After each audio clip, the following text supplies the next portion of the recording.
Good afternoon, everyone. My name is Cal Rostiella, and I'm director of the UCLA Burkle Center for International Relations. Today, we come together, as we do every year, to honor the life and work of Daniel Pearl. Almost exactly 19 years ago today, Daniel Pearl was murdered in Pakistan while working as a foreign correspondent for the Wall Street Journal. A free and active press has been an essential part of American democracy since our founding. And as a journalist, Daniel Pearl devoted his life to seeking truth about the world, and he risked and ultimately gave his life in order to bring that world home to all of us. Today, we remember his work and we honor his legacy. I want to thank our partners, the Daniel Pearl Foundation, UCLA Hillel, and the University Religious Conference for helping us make this event happen.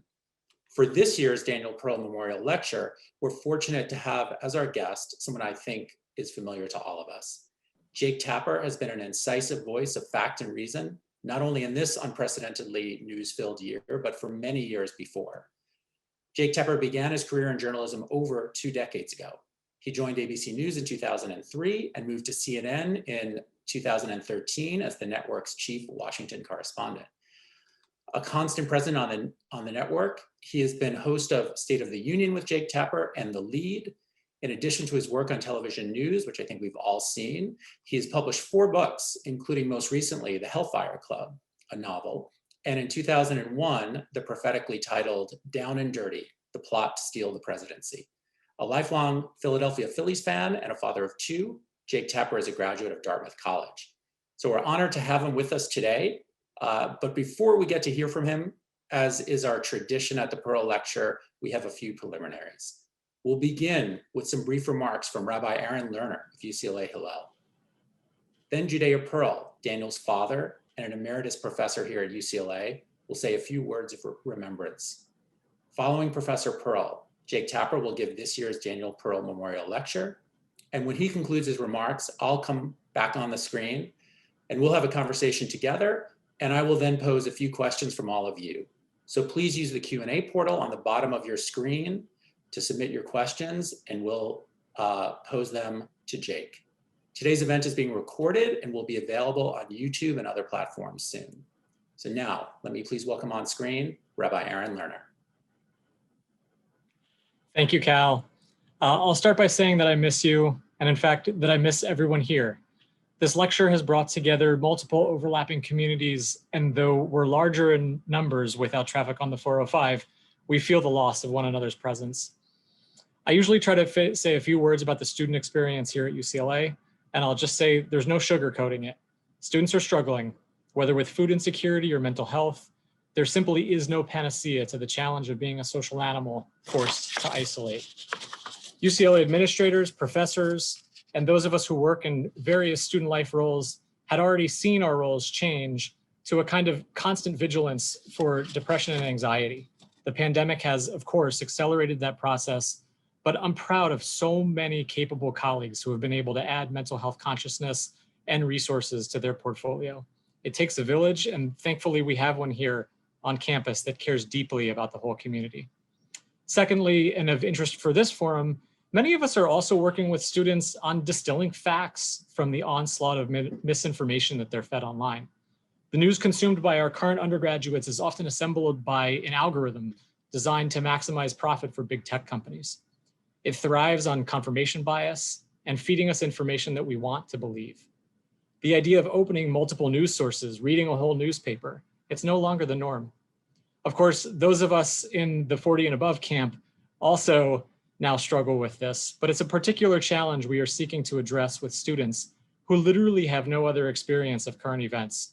But learning to discern truth is part of the university experience, and it's a more important part of our jobs now than ever. Judea, I want to say that I miss you as well, and as I invite you to join us on the screen, I look forward to seeing you in person at a time when people can't tell whether or not we're wearing shorts. I miss all of you so much. Thank you for being here with us today. We now welcome our friend Judea Pearl. Thank you, Rabbi Lerner and Cal, for the introduction.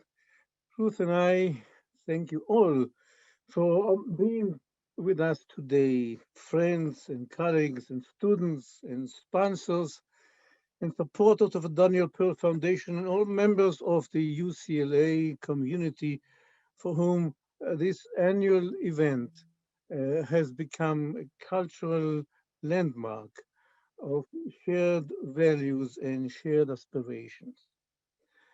Special thanks this year go to Alexandra and Odessa for of the Berkel Center for managing the transition of this lecture from Cornhole to the virtual world, and for helping me personally navigate this transition.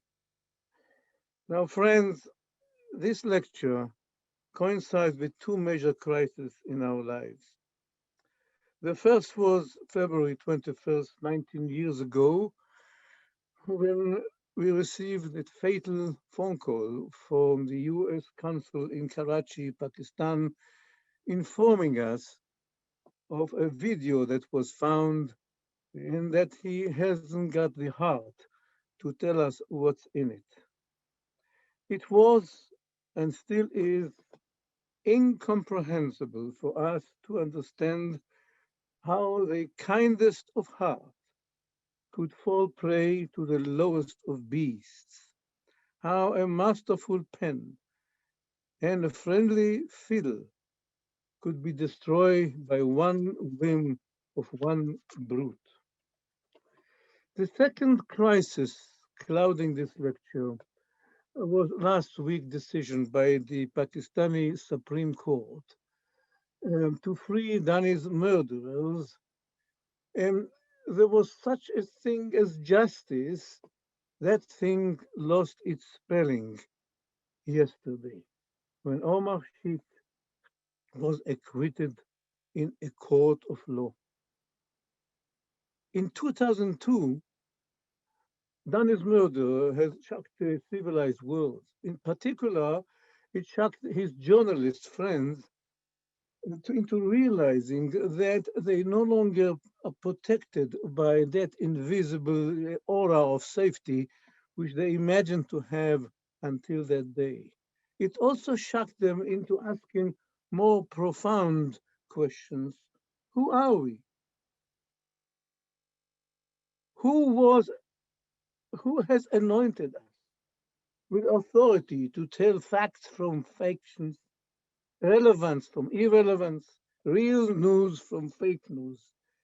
Now, these questions were raised forcibly when I first met our speaker, Jake Tapper, the day he received the 2017 LA Press Club Award. And in his acceptance speech, Jake quoted profusely from fellow journalist Eric Blair, better known as George Orwell, who reportedly said, "In a time of universal deceit, telling the truth is a revolutionary act." Now, what I got from Jake's speech was also revolutionary. I came to realize that journalism in time of universal deceit is not too different from science in times of uncertainty. In science too, you can never verify theories, you can only falsify them. Yet what makes the scientific process successful is not our certainty in the truth of theories, but our courage to refute prevailing theories and go about it in a principled and honest way.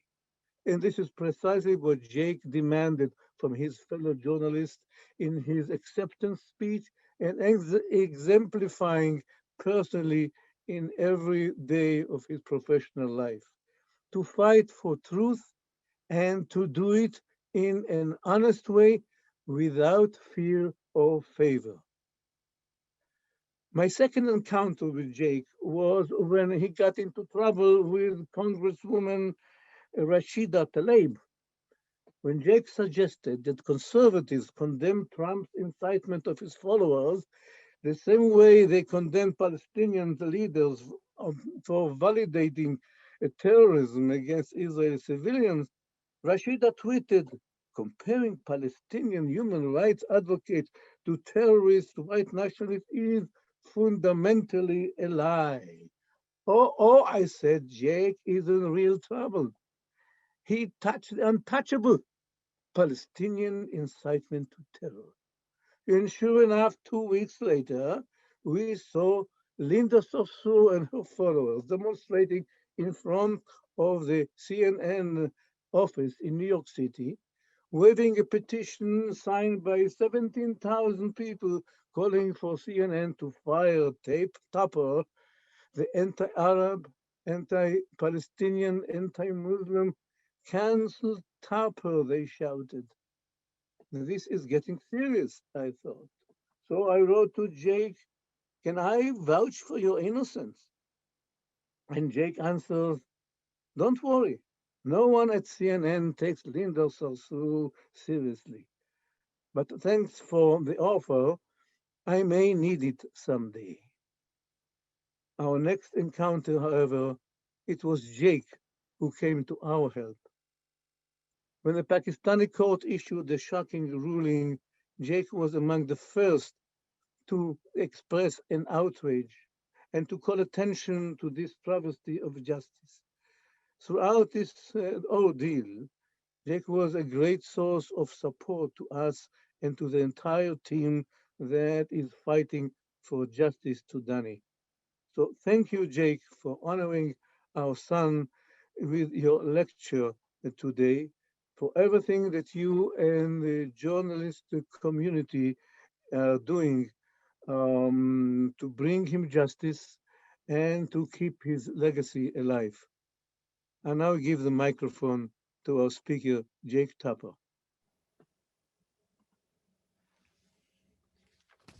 Thank you so much, Judea. It's really my honor.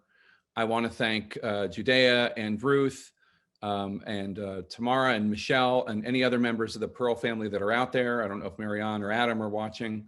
I want to thank officials with the Pearl Foundation, students and alumni and faculty of UCLA, and any other guests who have joined us today. It is such an honor to deliver the 2021 Daniel Pearl Memorial Lecture, a deep and profound honor, especially significant, as Judea just noted, given that this event comes as the Pakistan Supreme Court has ruled that Omar Sheikh and other terrorists involved in the heinous crimes against Daniel should go free.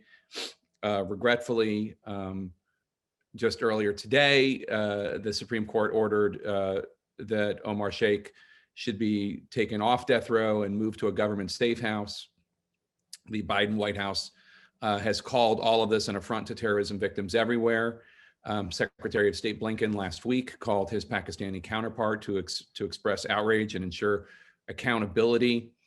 And we'll see what happens. We're going to stay on top of it, stay on top of this outrage.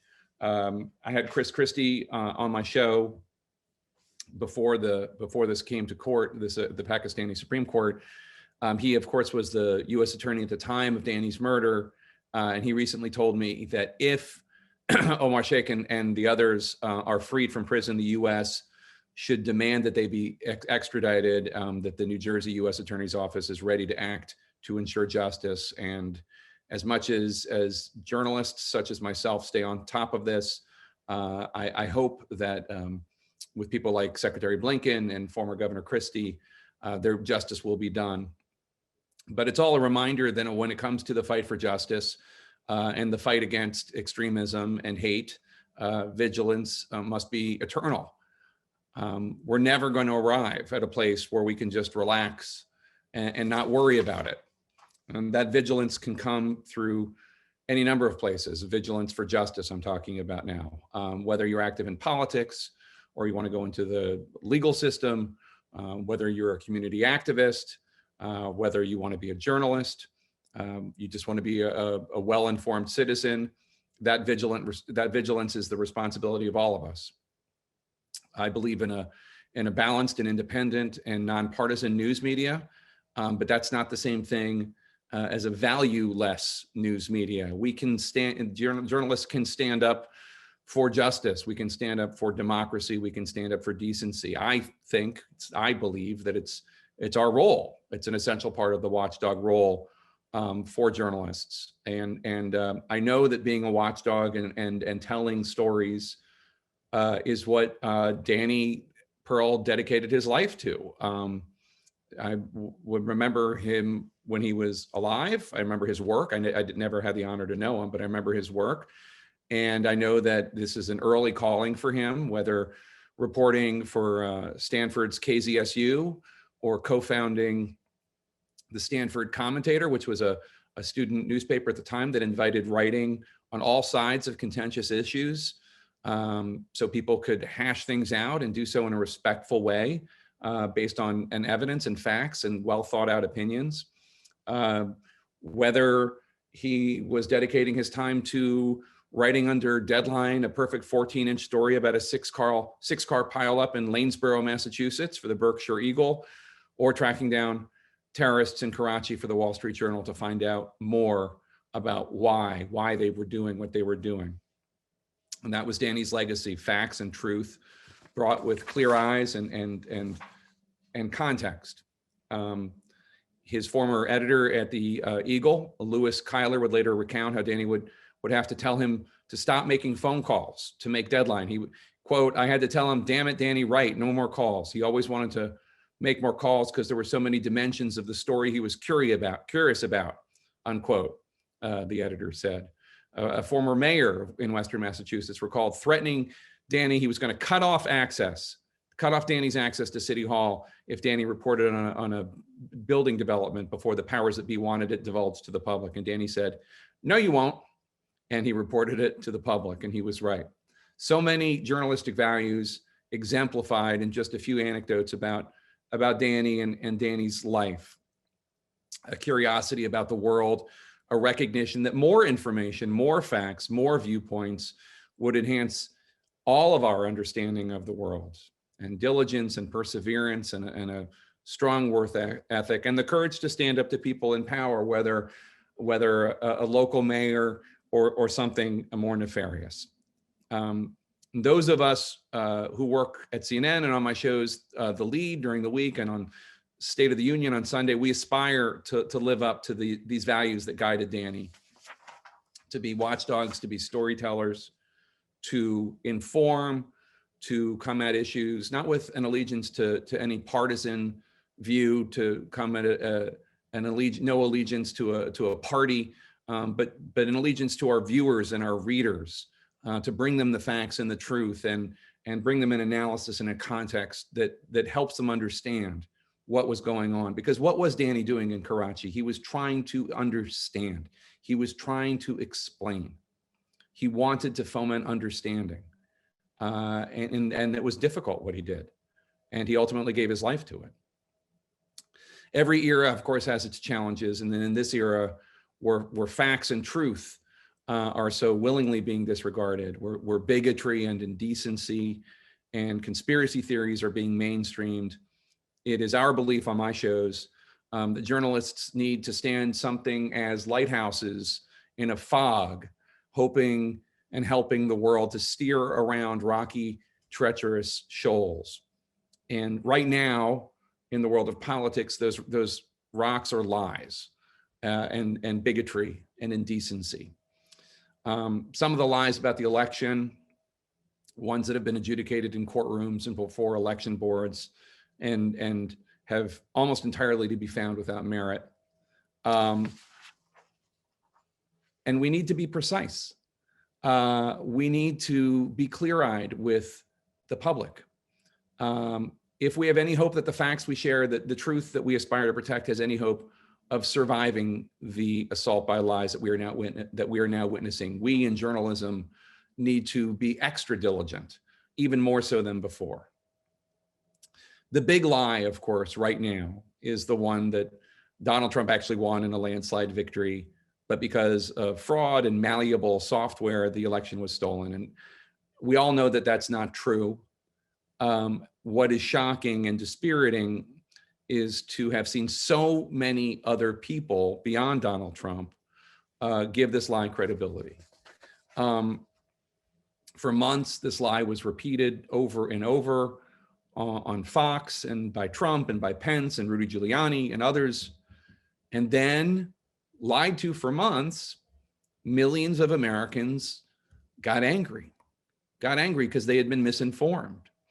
And enraged and incited, thousands of them came to Washington, D.C. Far-right groups, radicalized Trump supporters, stormed the Capitol. 5 were killed that day. 3 died by suicide subsequently, and yet the lie continues. And like any virus, the lie mutates. It has variants. The Oregon Republican Party is now pushing a lie that the Capitol insurrection was actually a, quote, false flag operation designed to discredit President Trump and conservative Republicans. The letter even compared the attack to the 1933 Reichstag fire. Some of the believers of the big lie also believe in the deranged QAnon conspiracy theory, that a cabal of Satan-worshiping pedophiles secretly rules the government and Hollywood, and Trump is a messiah-like figure who is going to bring about an end to it.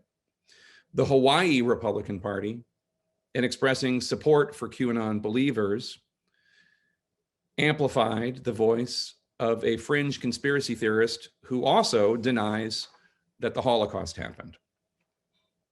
And then, of course, is the big lie's poster child, Georgia Republican Congresswoman Marjorie Taylor Greene, who is a bigot and a QAnon adherent, who over the weekend tweeted that she had received a supportive phone call from former President Trump.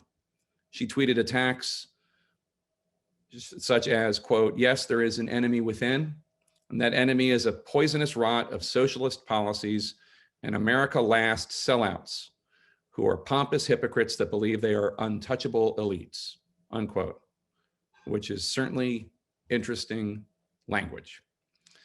In 2018, then citizen Marjorie Taylor Greene wrote on Facebook that the, quote, vice chairman of Rothschild Inc., international investment banking firm, may have used, quote, space solar generators beaming the sun's energy back to Earth to fire a, quote, laser beam or light beam coming down to Earth to cause the 2018 Camp Fire in California in order to manipulate the stock market. And who would this benefit? Whose pockets would it line? Rothschild Inc. and Senator Dianne Feinstein's husband, Richard Blum. Greene has also expressed support on social media for an account that tweets conspiracy theories about the Israeli intelligence agency, the Mossad, suggesting that Israel killed John F. Kennedy. Now, needless to say, none of this is true. And needless to say, it is blatantly anti-Semitic, blatantly. And yet it is a debate right now, a discussion about whether or not Congresswoman Marjorie Taylor Greene should be sanctioned at all. And sadly, we're in a period where deranged lies, whether they're anti-Semitic or not, deranged lies continue to be mainstreamed instead of isolated and condemned. And the question then becomes, what is the role of a nonpartisan journalist at a time like this? I don't believe that it's our role to sugarcoat any of it. And we all need to know that those who push the lies will continue to attack us as well. And they will try to rewrite history. They will try to tell Americans that up is down and the moon is the ocean. Douglas Mackey is an anti-Semitic far-right social media influencer, a troll, a very successful one in 2016. He was arrested the other day by the Justice Department on charges of conspiring with others in advance of the 2016 presidential election to use various social media platforms to disseminate misinformation designed to deprive individuals of their constitutional right to vote. He was sending out false information telling people that they could vote via text, Democrats, that they could vote via text. Mackey was known in 2016, he would tweet under the name Ricky Vaughn. And if you followed his account that year, you could find anti-Semitic canards as blatant as a octopus with a Star of David controlling the world. I guess this is for people who thought Marjorie Taylor Greene was too subtle. Mackey, a few days ago, was a cause celeb on Fox. He was described as a mere, quote, conservative journalist who upset Democrats by mocking them. That's, of course, not a factual representation of the man or the crime. We need to be honest about what's going on. we are now all watching as there is a struggle in the Republican Party among Republican officials. And it would be much easier for journalists who do not like to take sides, who do not like to say one side is right and one side is wrong. It would be much easier if I could come to you and say this, a similar struggle to the similar extent is going on on the side of the Democratic Party, but it's not. There are Democrats who say offensive things and yes, anti-Semitic things, and they will continue to be called out by me and others. But this is something different because this has taken root in the mainstream of the Republican Party. What's going on right now in this struggle is that the party is trying to figure out how much it wants to embrace conspiracy theories and falsehoods and lies. 126 House Republicans, including the House Republican leader Kevin McCarthy and the House Republican whip Steve Scalise, signed on to a lawsuit to go to the Supreme Court to overturn the results of the election, to strip away the electoral votes from 4 states that voted for Biden. A lawsuit so mendacious, so unfactual and disreputable, even just describing it factually might make it seem as though I'm engaging in hyperbole, but I'm not. The suit claimed that the probability of Biden winning the popular vote in Georgia, Michigan, Pennsylvania, and Wisconsin independently, given that Trump was leading in those states as of 3 a.m. November 4th, that Biden would then take the lead in those states, according to this lawsuit, the probability is less than 1 in quadrillion. Anybody who was paying attention to the election knows that that's not true. We all knew, and we all had been reporting, that Trump had been discouraging his voters from vote by mail, and Democrats had been encouraging their voters to vote by mail. Obviously, there was much more vote by mail than before because of the pandemic. So we'd all been reporting that there were going to be states like Ohio and Texas where the vote by mail was counted early, and those states would suggest early on a Biden lead that Trump would almost certainly overtake, and that the reverse would take place in Georgia, Michigan, Pennsylvania, and Wisconsin. Or Michigan, Pennsylvania, Wisconsin, it was very close as to what was going to happen in Georgia.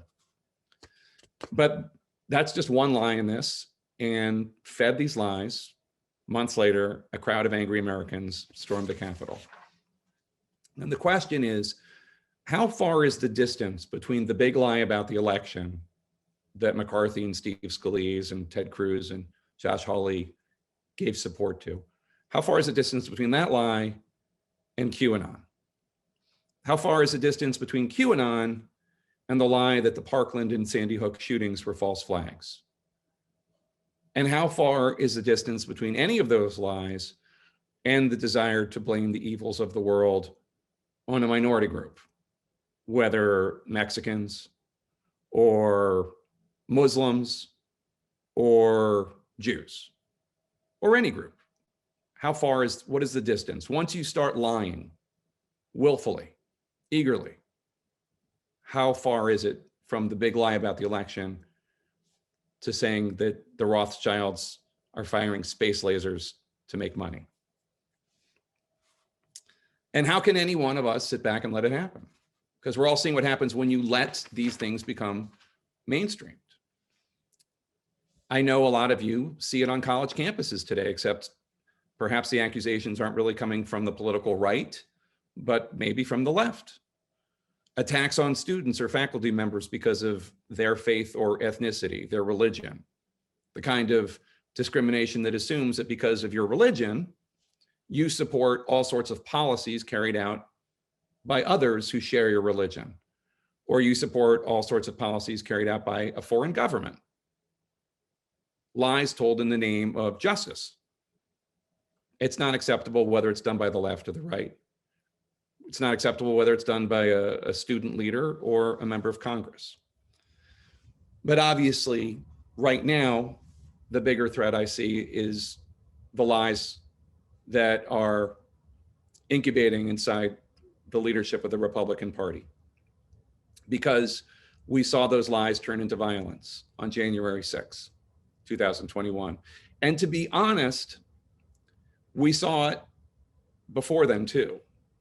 We saw it on October 27th, 2018 in Pittsburgh at the Tree of Life synagogue shooting. 11 killed, 6 wounded. What else was going on in October 2018?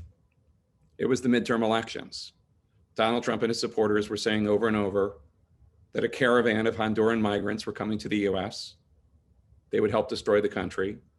Many of the president's supporters blamed George Soros, a Jewish billionaire. They blamed leftist groups.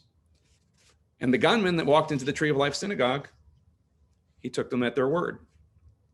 As Adam Serwer wrote in The Atlantic magazine, quote, "The apparent spark for the worst anti-Semitic massacre in American history was a racist hoax inflamed by a US president seeking to help his party win a midterm election. The shooter might have found a different reason to act on a different day, but he chose to act on Saturday. And he apparently chose to act in response to a political fiction that the president himself chose to spread and that his followers chose to amplify," unquote. And then came August 3rd, 2019 in El Paso, when another white supremacist, poisoned by the same lie, killed 23 people and injured 23 others at the Walmart in Texas. The big lie about the caravan is similar to the big lie about the election.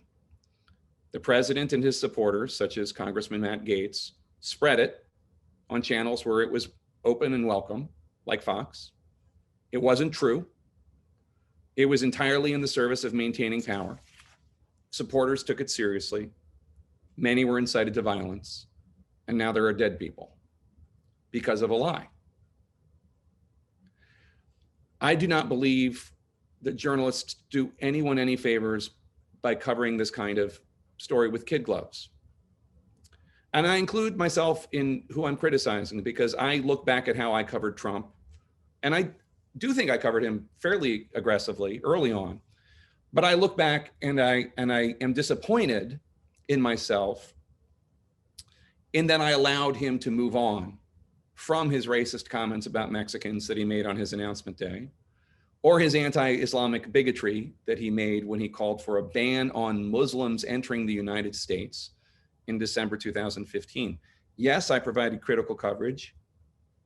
Yes, I called him out on his lies, but maybe I didn't fixate on those lies because I allowed him to move on and change the subject. I'm still grappling in many ways with what I could have done differently, what I should have done differently, but I'm confident it's something. Demonizing our fellow human beings, whether Latinos or Jews or Mike Pence or members of Congress, urging action against them, even vaguely urging action against them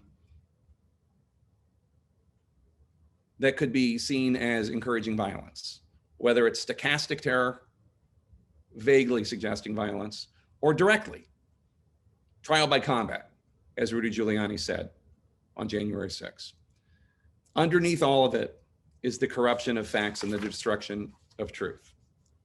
So, my friends, in honor of Danny Pearl, whom I will admire for the rest of my life, in his memory, and in honor of his loving parents and sisters, his widow and his son, and in honor of Danny Pearl's search for truth and decency defined in his all too brief life, let us, all of us, commit to standing up for these values, even in the face of their assault by some and callous indifference by others.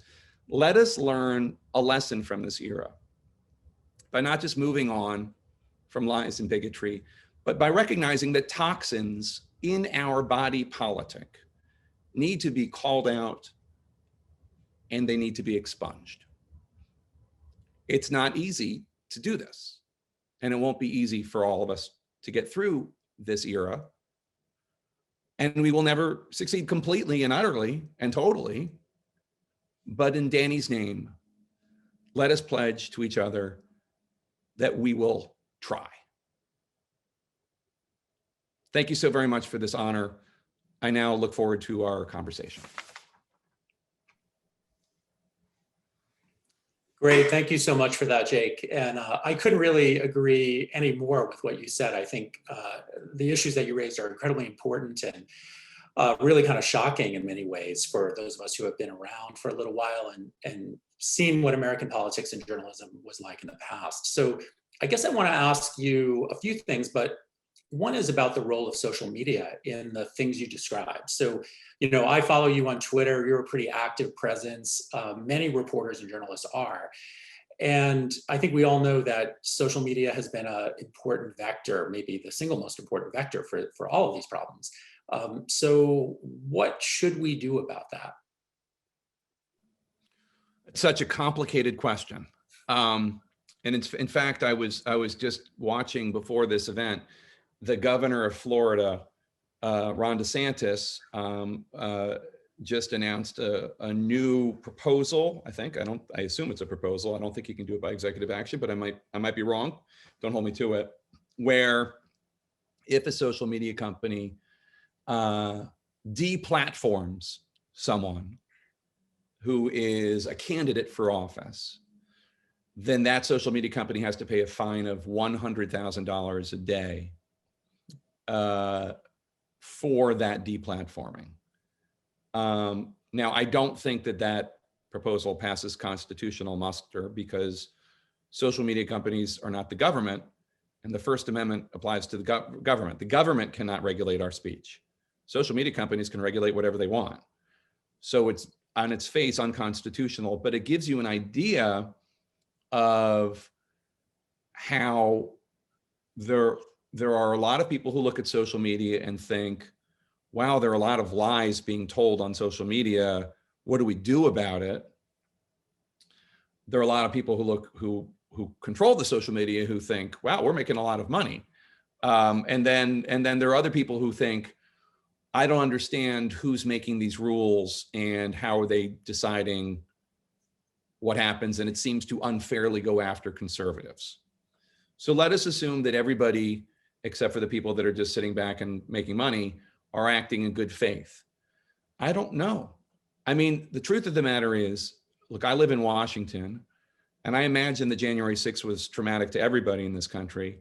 But I do think, you know, working a few blocks from Capitol Hill and now not being able to take my kids sledding on Capitol Hill because there's a police presence and it looks like a green zone in Baghdad, and maybe it's a little bit more, maybe it hits us a little bit more personally here in Washington. Maybe, I don't know, maybe not.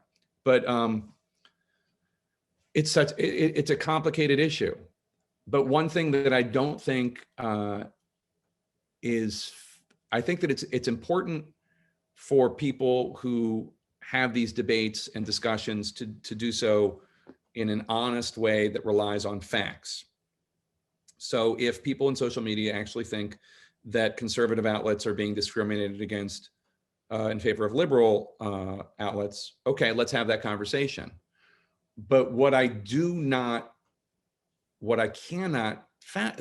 stomach is the falsehoods that a publisher dropping Senator Josh Hawley's book is muzzling Josh Hawley. It's a First Amendment violation. It's not. First Amendment applies to the government. The government is not allowed to regulate our speech. It says nothing about a publisher. Josh Hawley cannot say, I'm refusing to interview him on my show, therefore I am suppressing his First Amendment right. It just doesn't work that way. And these private companies have a lot of power now. So maybe people wish that they could be violating the First Amendment based on the decisions that they make, but that's just not how it works. I don't have an answer, and it doesn't really, social media is here, it's with us. I generally think there's a lot of opportunity for good. I constantly promote charity fundraisers, and I have an auction every November for wounded veterans on Twitter, and it's just a way to reach people. And I'm constantly learning things from people who have different life experience than I do, whether they are in Yemen or they're a different gender or religion or upbringing or whatever. I mean, I learned so much from people on social media. but I recognize that it is also a very dangerous place. I don't have an answer, is the long answer. It's a very hard question, and I think one, unfortunately, we're going to be facing for a long time. So let me ask you about one of the chief social media users who's gotten a little bit quiet lately. We talked about this in the green room just before we started, but we've not heard a lot from President Trump. In fact, very little. Not only was he obviously taken off Twitter and some other platforms, but interestingly, he hasn't been on Fox News. He hasn't, as far as I'm aware, been on One American News or Newsmax or any of the other outlets that might really welcome him, certainly welcomed him during his presidency. And so I'm curious, from your vantage point, why do you think he's so quiet now? And what do you think we're going to hear from him in the future? Let's say once the impeachment trial is over. Well, I do think the impeachment trial, which starts 1 week from today, is no doubt one of the reasons we have not heard from him, because the more quiet a presence he is, the easier it is for Republicans to vote to acquit him. But if he takes to, if he were on, in a way, Twitter did him a huge favor, and Facebook, even though I know it's not perceived that way by his allies, but by banning President Trump, or at least temporarily removing him from Twitter and Facebook, he's not causing problems right now for Republicans. He's not causing headaches, and everybody in the world has a short attention span and a short memory relative to transgressions, or most people do. And the more he recesses into the back of people's minds, the more people are inclined to say, "Oh, he's the former president. Just let him live his life." If he were on Twitter right now, who knows what he would be saying, what he would be doing.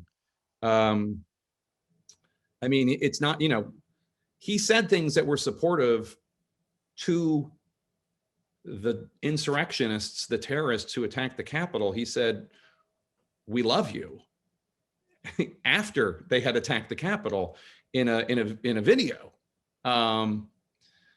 So who knows? But I do imagine that after the trial and after he is in all likelihood acquitted, because you need 67 votes to convict, and I do not see them getting more than 5 Republicans. So that's 12 Republicans, and once you're in the territory of the wondering how Rob Portman is going to vote when I mean, I just don't see 12 votes, 12 additional votes.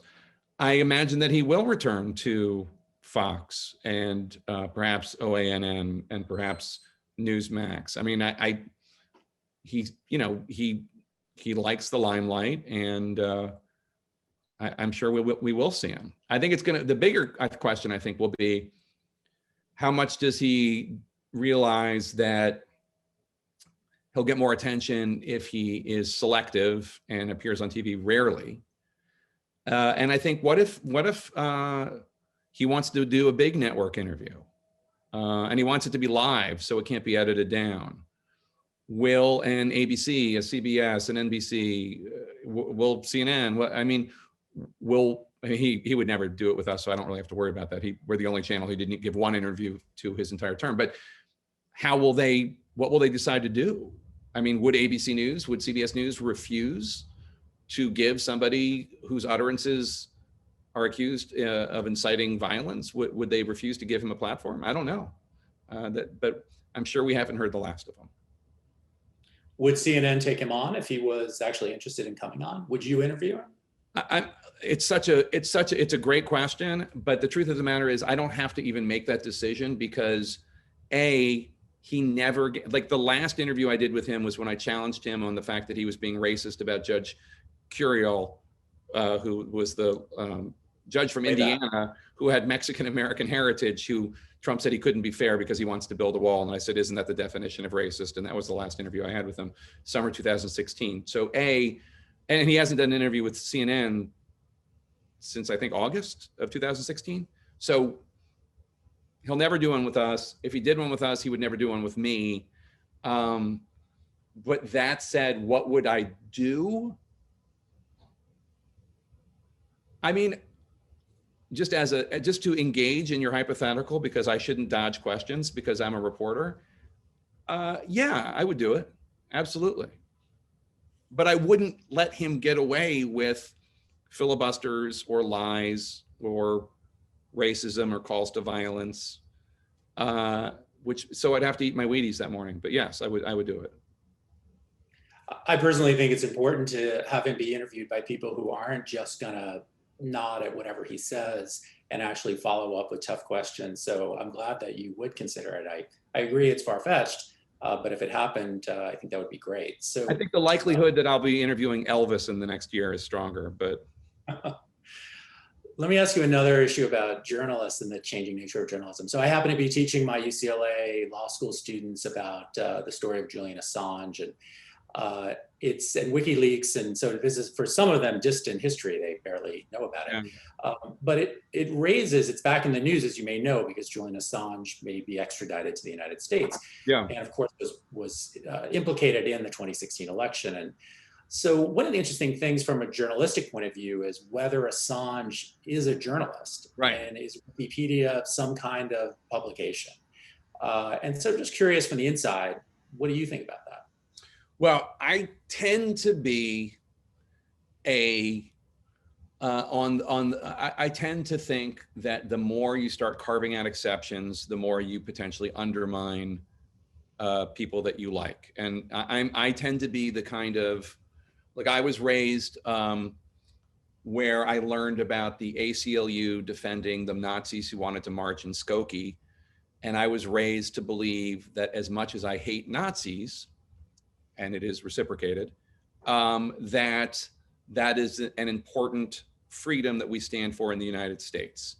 And that and that the freedoms are not there to protect us from the people we like and approve of, but the freedoms are there for the people that we don't like and we don't approve of, as long as they don't cross the line into advocating for violence, libel, slander, that sort of thing when it comes to freedoms. So yes, I think that Julian Assange, I think that going after him and saying he is not a journalist you're asking tough questions that are going to get me in trouble. Poses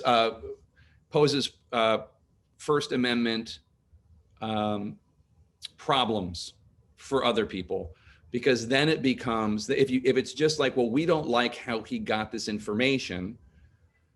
Well, I mean, the Nixon White House didn't like how the Pentagon Papers, ended up at the Washington Post and the New York Times. I mean, that how they got the information is not really the issue. Oh, Russians did it. Okay, let's see the evidence. But at the same time, is there a law against publishing factual information that is obtained illegally by a foreign government? If there is, okay, but if there isn't, then there are First Amendment questions that I think the prosecution of Julian Assange raises. Now, let me also state that I think he is a particularly malevolent person, and I think that he, like, for instance, the way he toyed around with the idea, with the lie that Seth Rich was a source of his, when Seth Rich was not a source of his, and that's crap. And he kind of like played coy about it, which was playing along with the Seth Rich liars. The idea that Seth Rich, who worked at the DNC, who was murdered tragically, and then there was this whole other, I don't know how much everybody watching knows, this whole other campaign by Hannity and Lou Dobbs and all these right-wing crazies to say that Seth Rich is really the one that gave the DNC emails to Julian Assange. So it's not the Russians. It was all done in the service of Donald Trump, the Russian hoax, blah, blah, blah. And Assange played with that. He also engaged in anti-Semitism on Twitter. I mean, I saw him doing it. So, I don't like him, but that doesn't mean that I don't think that I do have problems with the government prosecuting him for the way they're going after him. If there's some other way they want to go after him, I'd be willing to listen to that, but I don't approve of how they're doing it.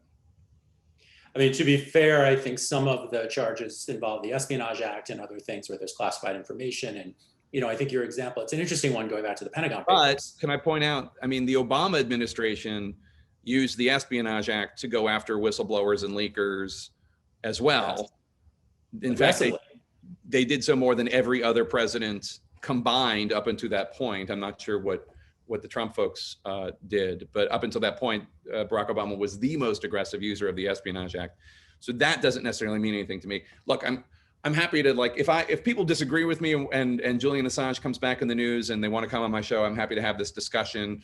And have a debate, and I wouldn't be the other person in the debate. I'd have Glenn Greenwald come or something. But that's just because you asked me my opinion. That's my basic opinion.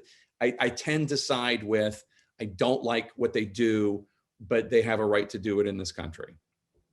I think that's an important perspective, and I tend to agree.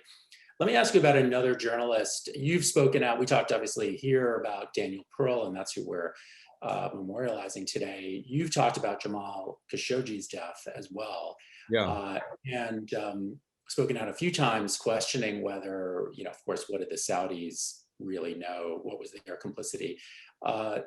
Do you think that the US government also knew or in some way looked the other way at this?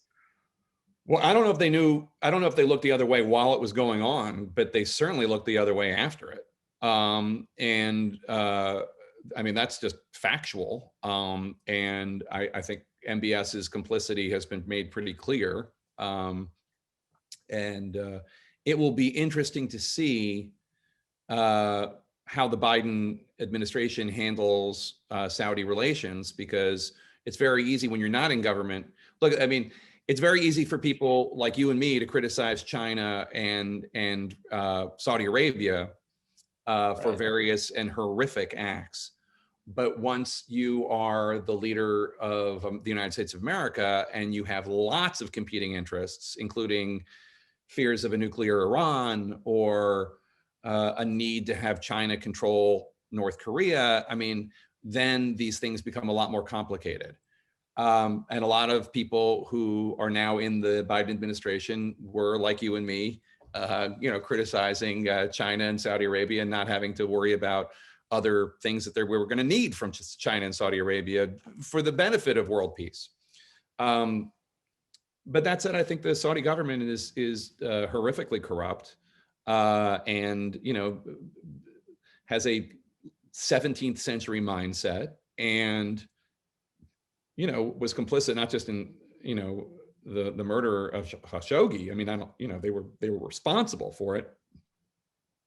But there's a lot that I think there's a lot that the Saudi government at the time knew about 9/11. I mean, it is one of the most amazing. I mean, 15 of the 19 hijackers, plus Osama bin Laden, were from Saudi Arabia, and it is one of the most amazing things I'm not calling for war in Saudi Arabia, but that the United States went to war in Iraq and not Saudi Arabia is something that 100 years from now people are not going to understand.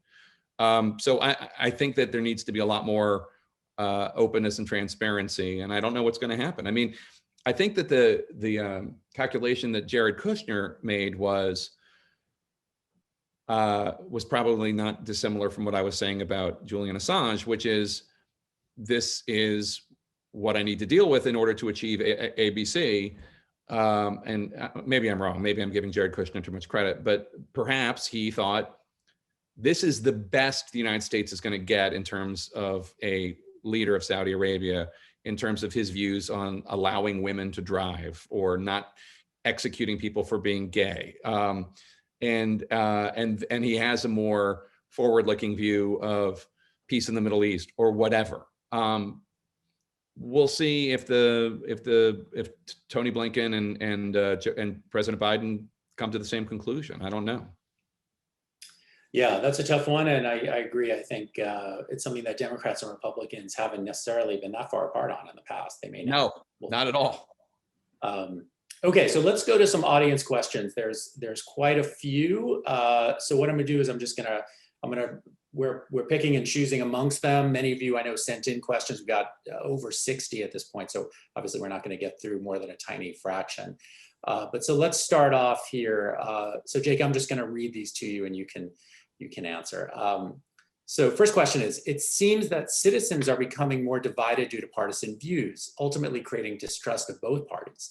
How can the media better balance the need to cover leaders who subscribe to white supremacy ideology and spread conspiracy theory while not at the same time giving them a greater platform?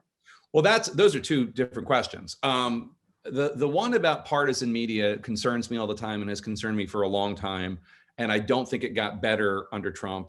I think it got worse. And I'm not blaming that on Trump. I just think the effect that Donald Trump had on the media and on the country in many ways was disruptive to the extent that many people just became so opposed to him that they lost kind of sense and reason. And many people became so enamored of him that they lost sense and reason. I'm talking about people in the media as well as the public. And I think that, it'd be great to everybody to step away from the ledge and kind of come back.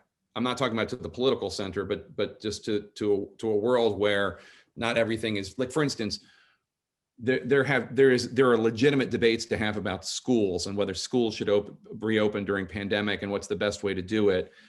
And Donald Trump was saying things along those lines in May or June of last year. And because it was Trump saying it, a lot of people just didn't want to listen to it. I'm not calling for schools to be open right now. It's a very complicated issue that, first of all, necessitates investment of PPE and safe conditions. And if people have pre-existing conditions, they don't have to do it, all this other stuff. But my only point is just because Donald Trump said it doesn't mean it was wrong. Same thing with, for instance, the Abraham Accords or Operation Warp Speed or whatever. But I think because it was Trump, a lot of people just immediately hated it. Same thing with other people immediately loving it. So I do think that people in the media, that we need to kind of have a recalibration. And I think that also news consumers need to do the same thing too. If you are only consuming media that reaffirms your worldview about everything, then maybe you're not stepping outside enough from your comfort zone to learn. So that's all I'll say about that. In terms of the white supremacist ideology, this is a challenge because, a few years ago, we have a great reporter out in California named Sarah Seidner in our LA bureau, actually, just phenomenal. CNN's so lucky to have her. And in addition to all the other things she covers for us, she does a lot of stuff on hate groups. And one time, it was right after Donald Trump had said the empirically racist thing about those four congresswomen of color, Rashida Tlaib, Ilhan Omar, Alexandria Ocasio-Cortez, and Ayanna Pressley, three of whom were born in the United States. Ilhan Omar was not. She was born in, I believe, Somalia, but came here as a refugee and is an American citizen. So he said they should go back where they came from. Well, first of all, three of them came from here, and the fourth is an American, and it was just an empirically racist statement.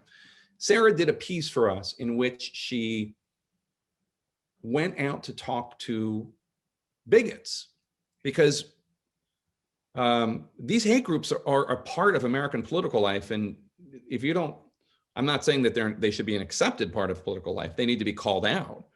But I mean, look at what happened January 6th. I mean, part of what was going on there were the hate groups.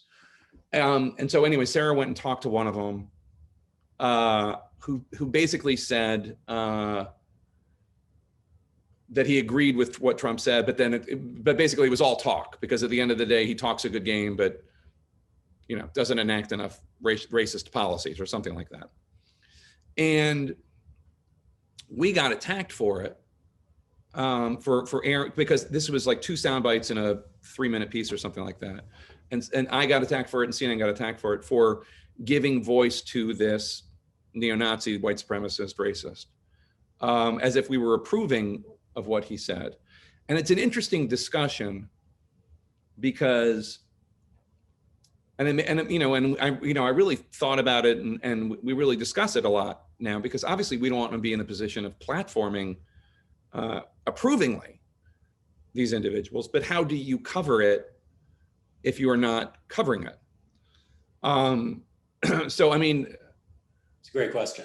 Yeah, it's just, I mean, I think you could argue, well, you just need to make it more clear that these are racists and that what they're saying is horrible, or you don't put them on air at all. Maybe you read a quote of theirs. I don't know. I don't know. It's easier for people who do print versions of this than TV. But I don't have an answer to that question. I will say that I pay even closer attention to those scripts now when they come into my show to make sure that if we are talking about this stuff, it is very clear editorially what our position is on this. But I don't think we've put, I mean, how do you cover racism if you never talk to racists? I don't have an answer to that. I mean, I tend to believe that if you're calling it out as racist and saying it's horrible and not glamorizing it, not just giving a microphone to some bigot and letting him talk for 30 minutes, then I don't know how you cover it otherwise. And it is part of what's going on in our politics. But I do not think I have the answers to this, and my mind is open on it. But I also just think that there are a lot of racists in this country, a lot of anti-Semites in this country. Some of them are in Congress. And like, do we pretend they don't exist? Do we cover them by like referring to things that they've said but not explain? I mean, I don't know. I think we have to be, as long as we're clear-eyed about what we're covering, I think we have to cover it. I mean, certainly as a news consumer, I would want to see that, and I would want to know that is a reality, as you say. Unfortunately, many of our fellow citizens certainly want to see that and know it, and in some ways see it direct, not filtered. Yeah. Let me move on. I'm going to combine a couple of questions here, just in the interest of time, that are these are a little bit more personal. So what's your most difficult? What's your most difficult interview ever? And then a related one is what are your personal news consumption habits that you wish more people knew about? So in other words, you're a professional. What do you watch? Where do you get your news? What do you think people should do? Toughest interview. I mean, emotionally, the toughest interviews are the people who have just been through something horrific, or people who are trusting you with their story and are crying because of their re-experiencing the trauma. That is much more difficult than confronting a liar on TV, or even a skilled filibusterer or changer of subjects, like most politicians are. So yeah, I mean, victims of a school shooting, when we did that town hall at Parkland a week after the shooting, that was really raw. It was a very raw event. They came to us. They wanted to do it. They wanted to talk about these issues. And it was very raw, and they were very angry, and you could feel it when you walked into the arena. That was difficult, just because of the pain that you're seeing and feeling from all these people. My news consumption is I mean, I just read everything, and social media is actually a pretty good place. Like I follow like 8,000 people, and like a lot of them are journalists, and wow, they're all over the map, ideologically and experientially. So I read a lot of what they put in front of me. Obviously I read the Times, the Post, and the Journal. I listen to NPR on my way to work. I listen to a lot of podcasts. I didn't used to, but then I got into slow burn, and I was just amazed at it. And in fact, I just saw that the new season just dropped today, so I'm excited about that. But yeah, that's pretty much it. When I come home, I do not watch the news at all. And in fact, if my wife is watching the news, I ask her to turn it off. She is watching CNN, but I can't watch. I watch Netflix or HBO Max when I'm at home. I do need to decompress. But I read a lot. And I read a lot of magazine articles too, where smart writers, whether it's Kevin Williamson at the National Review or any other writers at the New Republic. I mean, The Nation, Mother Jones, all over the map. So a related question is, do you watch Fox or Newsmax? Not to critique, but to learn how about half the country thinks. Well, it's not half the country, right? I mean, like, the truth of the matter is, like, half the country is 180 million people. And, if Fox has 5 million people watching at any given time, that's a great audience for anybody, for me too. So it's not half the country, but yeah, I mean, I see clips here and there, that pop up on social media, or on Facebook or whatever. I'll see clips of MSNBC or conversely on the right side, Fox, and yeah, it's not really my thing to like attack. I've been outspoken since Election Day about the lies that Fox has allowed to be amplified, because I thought it was dangerous, and then it ended up getting people killed. But generally speaking, if people want to watch Fox, that's their right. Last question, as we're almost at the close. So this is from I think a student, certainly a young person, says, "I admire your work. I'm wanting to be a journalist one day. Do you have any advice on how to be an effective journalist?" Oh, I have a lot of advice, but I'll try to make it quick. So first of all, I would read, and I don't know what kind of journalist you want to be, but let's assume you want to start off in writing, because that's really the foundation for anything you want to do. I would just read and read and read as much as you can, and listen to podcasts, listen to NPR, listen to talk radio, watch 60 Minutes, watch CNN, watch Fox, watch as much as you can, figure out what you like. And then if you're a student, or if you're right out of college or whatever, write as much as you can. And I mean, I decided I wanted to be a journalist when I was like late 20s. And I started doing freelance writing, and I just kept on writing and pitching stories. And usually, the way to do a successful pitch is to come up with an idea or observe something and pitch to, and you should start off like at a local free weekly or your local newspaper.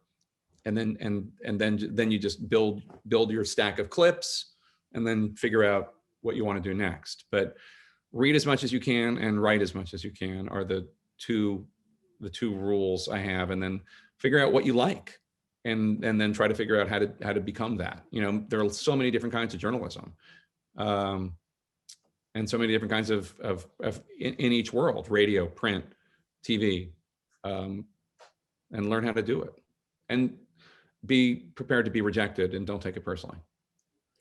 Solid advice. Well, Jake, thank you so much for coming on with us today and for doing this. Normally we'd give you a big round of applause. It's a little hard on Zoom, but we really appreciate you doing this. It's my honor. I hope this was, I hope people enjoyed it. Thank you so much. Thank you. Thank you, everyone. Have a good evening.